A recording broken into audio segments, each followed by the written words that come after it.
আমাদের ভালো লাগাতে সকলকে অনেক অনেক অনেক স্বাগত জানিয়ে আমার আজকের গল্প আরম্ভ করছি। আজকের গল্প আমারও পরানো যাহা চায়। গল্পটি তাহলে শুরু করি। কৌস্তভ দিদির বাড়িতে এসেছিল রাখি পূর্ণিমায় প্রতি বছরের মতো। আজ তার বাড়ি ফেরার কথা ছিল, কিন্তু দিদির ছেলেটার বায়নাতেই আজ কিছুতেই বাড়ি ফিরতে পারল না সে। তার উপরে জামাইবাবু গতকাল অফিস ট্যুরে গেছে। তার সেই অভাব পূরণ করতেই অনিচ্ছা সত্ত্বেও দিদির ছেলের স্কুলের প্রোগ্রামে রবীন্দ্র ভবনে আসতেই হলো তার। কিন্তু অডিটোরিয়ামের ভিতরে ঢুকে মনটা ভালো হয়ে গেল কৌস্তভের। আজ 22শে শ্রাবণ বলে রবীন্দ্র ভবনটা সুন্দর করে সাজানো হয়েছে। দিদি অন্য মহিলা গার্জিয়ানদের সাথে সামনের সারিতে বসেছে বলে সে আর ওদের মধ্যে বসেনি। প্রোগ্রাম এখনও শুরু হতে বাকি। সিঁড়ি দিয়ে উঠে কৌস্তভ অডিটোরিয়ামের পিছনের দিকে বসে দেখছিল চারিদিক। পিছনের কয়েকটা সিট ছাড়া প্রায় ভর্তি হয়ে গেছে হলঘরটা। রং বেরঙের পোশাক পরে কচি কাঁচাদের ভিড়, আর কিচির মিচিরে গমগম করছে চারিদিক। ভীষণ ভালো লাগছিল তার। বাচ্চা সে বরাবরই ভালোবাসে। মিনিটখানেক পরে হঠাৎ একজন মহিলাকে এদিক ওদিক জায়গা খুঁজতে খুঁজতে সিঁড়ি দিয়ে উপরে উঠে আসতে দেখল সে। মহিলার চলার ধরন ভীষণ চেনা লাগলো তার। একটু কাছে আসতেই বুকের ভিতরের স্পন্দনটা বেড়ে গেল যেন কৌস্তভের। কস্তুরী! ঠিক এই সময়ে বড় আলো অফ হয়ে উদ্বোধনী সঙ্গীত শুরু হলো।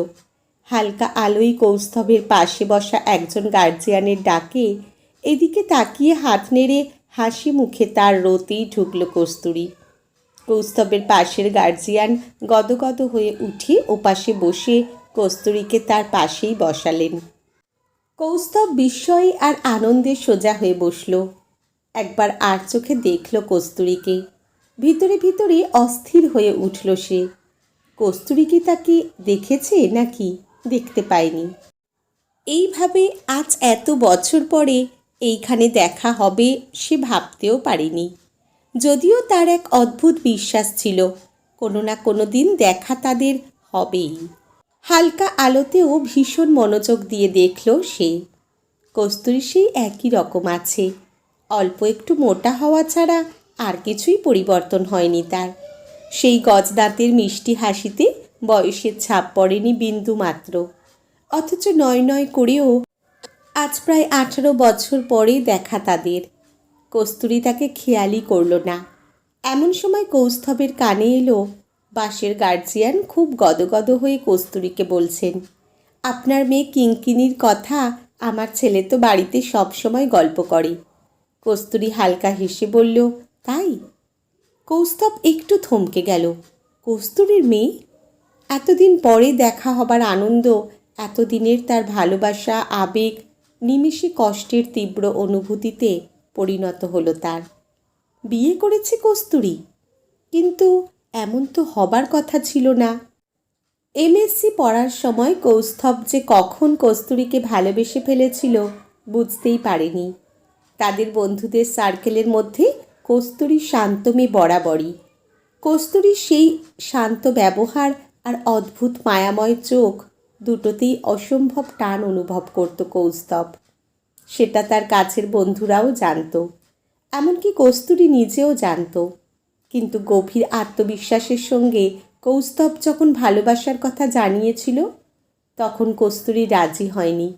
সেদিন ভীষণ অবাক হয়েছিল কৌস্তভ। তারপরে বন্ধুদের দিয়ে বলেও বুঝিয়েও কোনো কাজ হয়নি। কস্তুরী বরাবর ইন্ট্রোভার্টও, ফলে সে কেন রাজি নয় সেটাও পরিষ্কার বুঝতে পারত না কেউ। কৌস্তভ পড়াশোনাতে ভীষণ ভালো, ছেলে হিসাবেও সবার পছন্দের, ফ্যামিলি ভালো।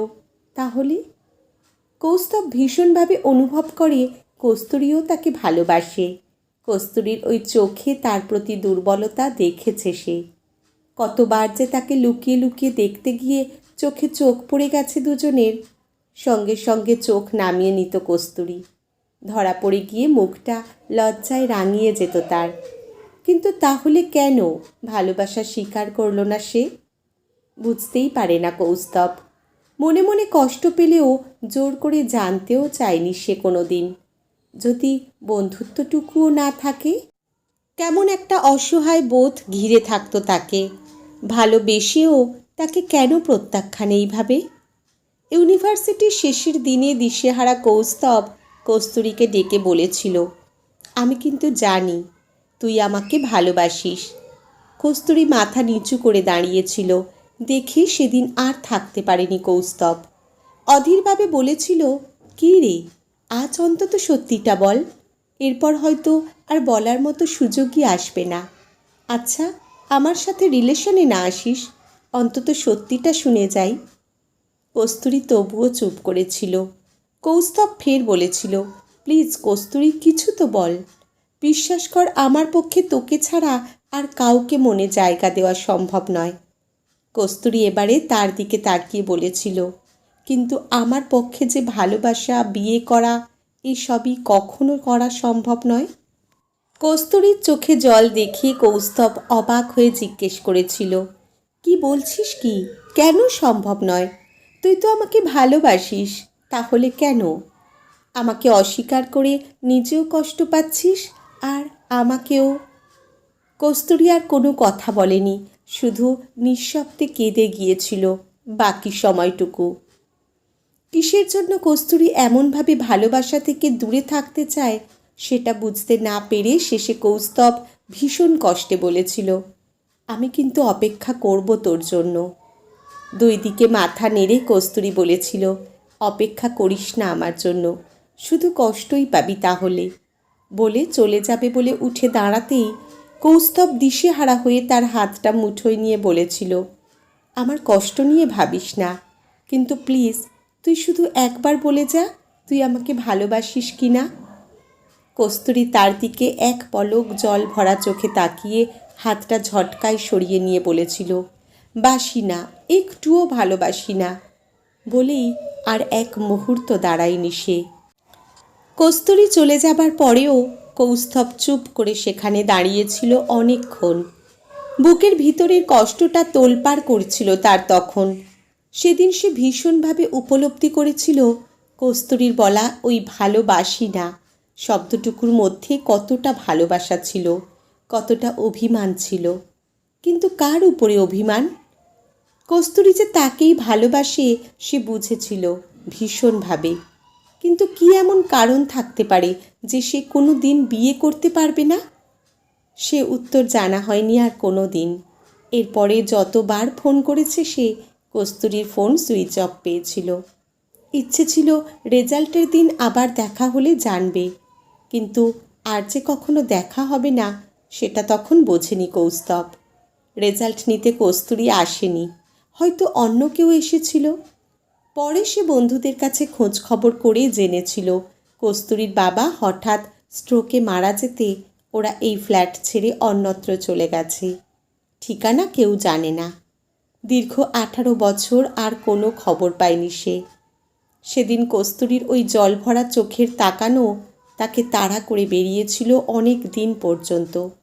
না, সারা জীবনে প্রেম করা আর সম্ভব হয়নি তার, তাই বিয়ে করাও আর হয়ে ওঠেনি তার। চাকরি পাবার পর বাড়ি থেকে তাড়া দিলেও সে যেন নিজে থেকেই তাগিদ অনুভব করেনি কখনো। কোথাও যেন কস্তুরীর ওই কখনো বিয়ে না করার কথাটা গেঁথে গিয়েছিল তার মনে। কেন জানে না, স্থির বিশ্বাস ছিল দেখা হবেই একদিন।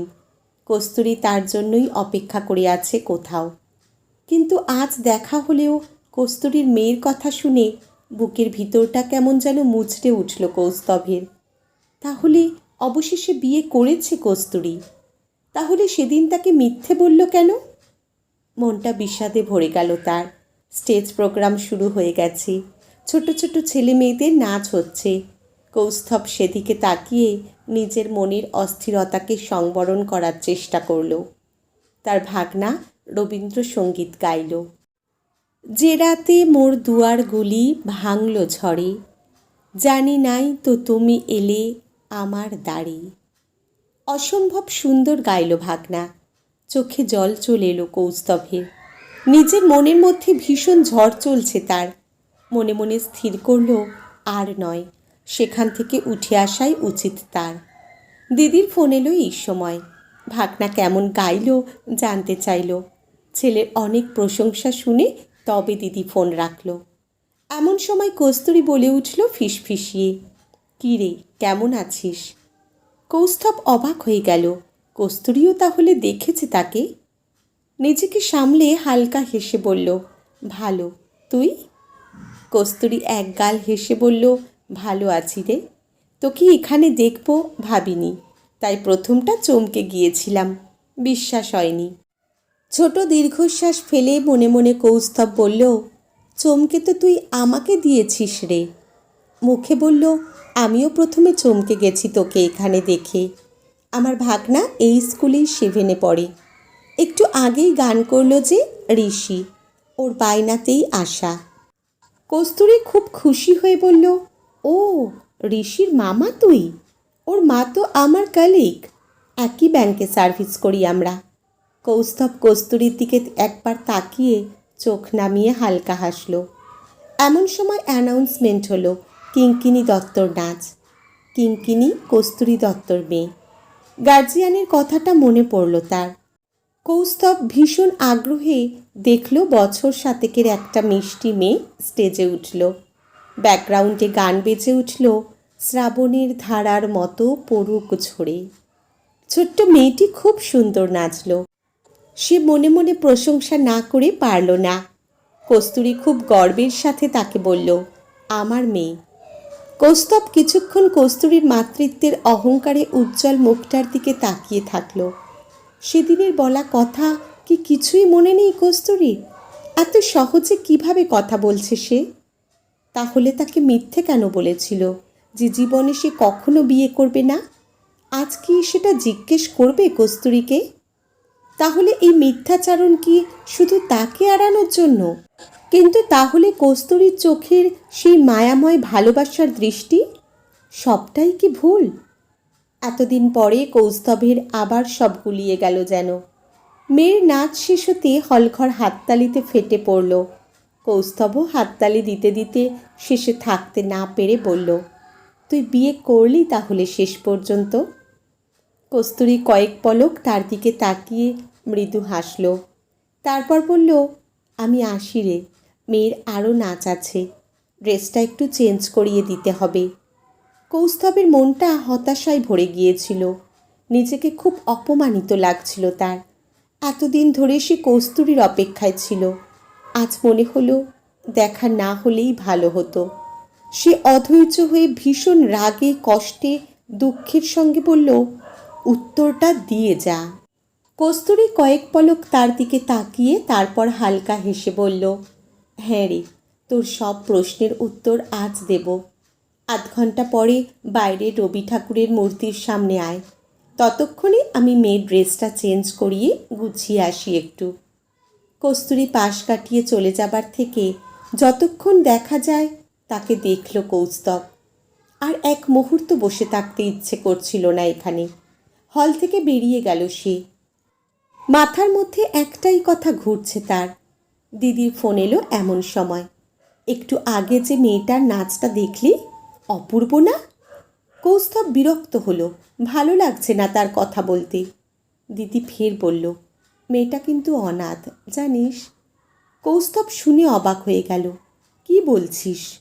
হ্যাঁ রে, ওই জন্যই তো ফোন করেছি। ওর মা, মানে যিনি মানুষ করছেন, উনি আর আমি একই ব্যাংকে কাজ করি তো। কতদিন এসেছেন আমাদের বাড়ি। বিয়ে করেননি, কিন্তু বাচ্চাটাকে দত্তক নিয়েছেন। আমার তো ভীষণ ভালো লাগে মেয়েটার সাহস দেখে। দাঁড়া, তোর সাথে আলাপ করিয়ে দেবক্ষণ প্রোগ্রাম শেষে। আচ্ছা শোন, এখন রাখি রে। কৌস্তব ফোন হাতে স্তব্ধ হয়ে দাঁড়িয়েছিল কিছুক্ষণ। এমন সময় কস্তুরী বলল, কি ভাবছিস এত মন দিয়ে?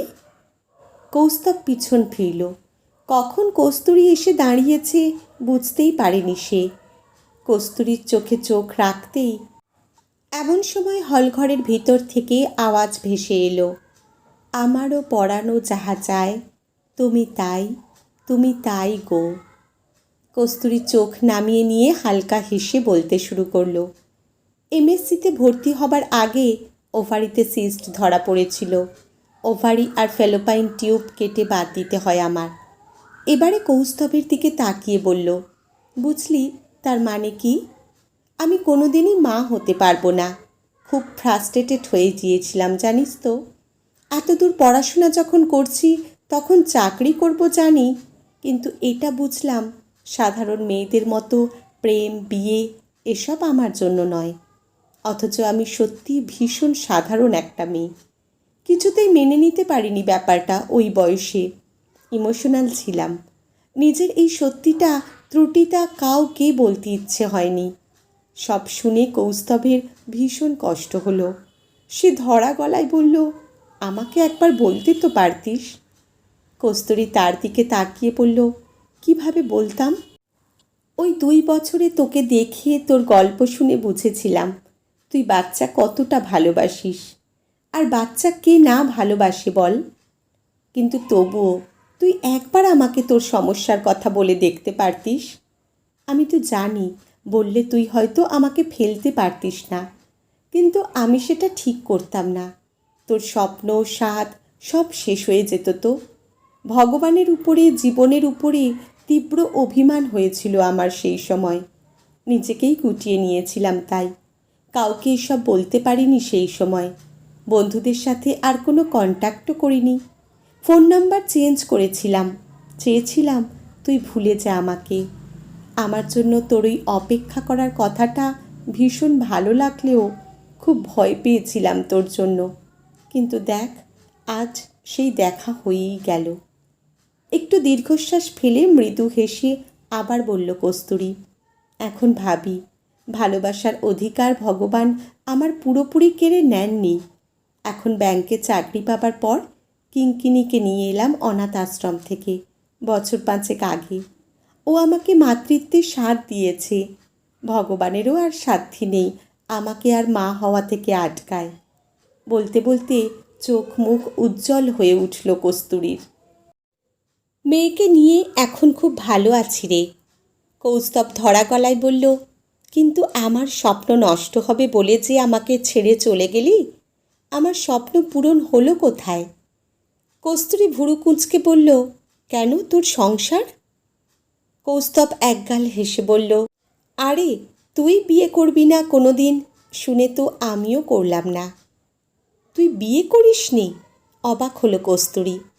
কস্তুরীর মুখের দিকে তাকিয়ে কৌস্তব মৃদু হেসে বলল, কিভাবে করব? শেষের দিনে যা একখানা চোখের দৃষ্টি দিয়ে তাকিয়েছিলি, ভুলতেই পারলাম না কোনো দিন। কস্তুরী ভুরু কুঁচকে মৃদু হেসে বলল, এমা সে কি রে? কৌস্তব এবারে একটু ঝুঁকে বলল, প্লিজ আজ অন্তত একবার বল ভালোবাসিস আমাকে। কস্তুরী ভীষণ লজ্জা পেয়ে কিছুক্ষণ কৌস্তবের দিকে তাকিয়ে তারপর কানের কাছে ফিসফিসিয়ে বলল, ভীষণ। এতদিনের অপেক্ষার অবসানে প্রিয়জনকে মনের কাছে পেয়ে কৌস্তব স্থান কাল ভুলে কস্তুরীর হাত ধরে তার দিকে এক দৃষ্টিতে তাকিয়ে বলল, তোর মেয়ের বাবা হতে চাই, হতে দিবি? কস্তুরী আর আজকে হাত সরিয়ে নিল না। লজ্জায় হেসে মুখ নামিয়ে নিল সে।